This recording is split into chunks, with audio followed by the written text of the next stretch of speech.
Hi friends, this is Sarah from Crafting and Relaxing. Welcome. Thank you so very much for joining me.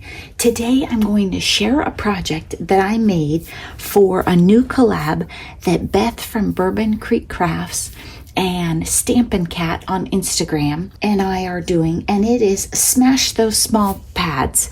Last year we did a collab called Smash That Small Paper Pad, and it didn't stay together for 2022, but we decided that we have plenty of small pads. And when I say small, I mean 6x6, 8x8, stuff that's smaller than 12x12. So in December, I was using these two paper pads, Time for Home and Let It Snow. And honestly, I haven't quite smashed them, but I'm going to cheat for the first time ever and put them away because we're past that season now and I know I'll enjoy them later. At the end of this video, I'm going to let you pick some more spring type pads to choose from to see next month. But let me show you.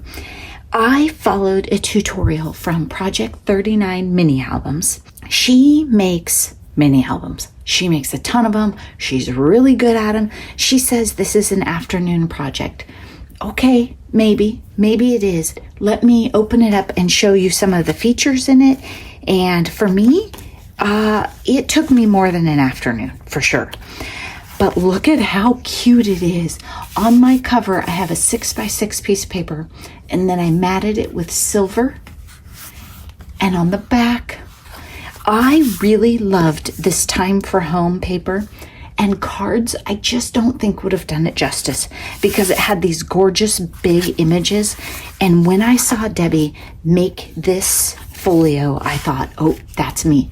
I'm going to zoom you out a little bit and show you how it works, just so you can see where this is headed if you didn't see Debbie's video. So it unfolds, and then we'll look at each section. I did a library closure here, and I believe this is my first one. Next time I make one, I will just use the smaller size, but I don't know. I just had it in my head that my punch was too small, so I used bigger, and I think it's fine, but it's just different. And then it opens up like this. I'm going to zoom you back out. And how cute is that? This paper just made me so happy. I didn't want to chop it up. And then I put a pocket. Hers is made to be a scrapbook.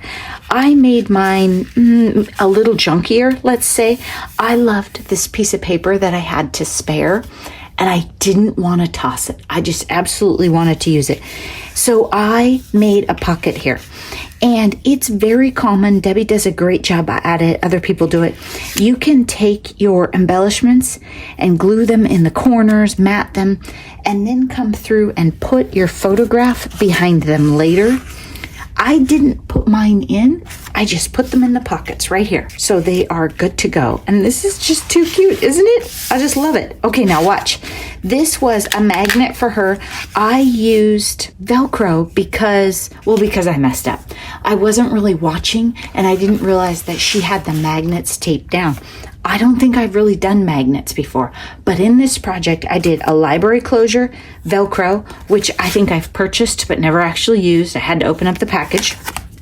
And this, she had a little flipper thing. I don't know what they're called. I found them afterwards. That was my biggest problem, is finding the stuff. I mean, that's like a half-hour project for me, Debbie. How cute is this one? With the birds inside it. And I did have several different oopses, either with my closures or here.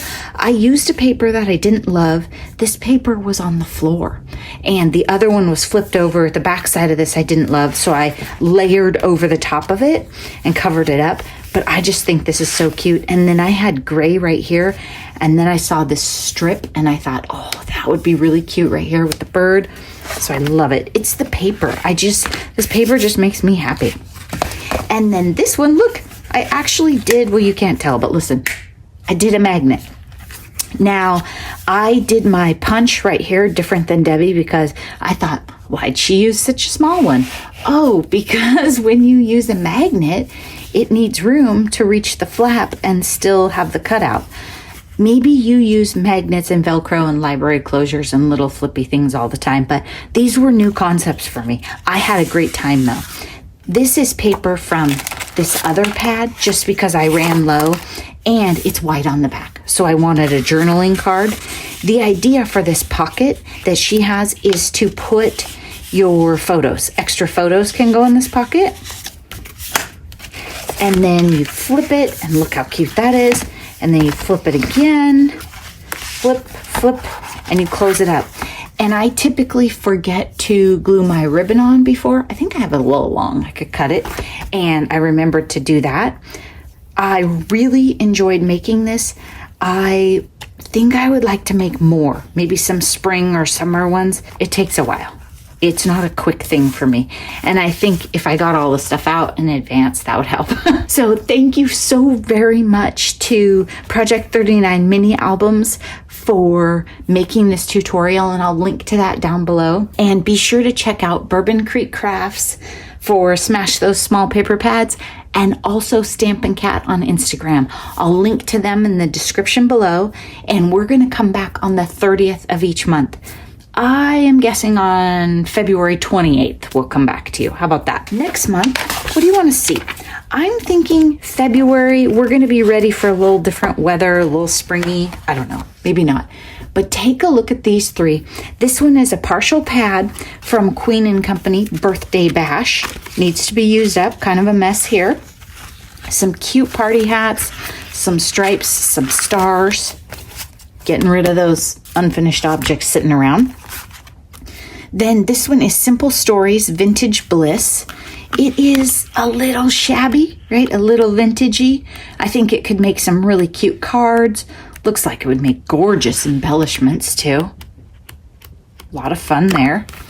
And then this one is a very old paper pad that I can't remember where I got it. Lily Bee design, and it's Destination, and it's single-sided, but it has some really cute little florals and dots, airplanes, tiny patterns,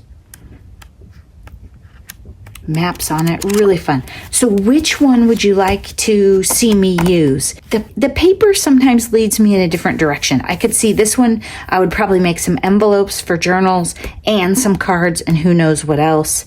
This one says cards and embellishments to me. This one says birthday cards.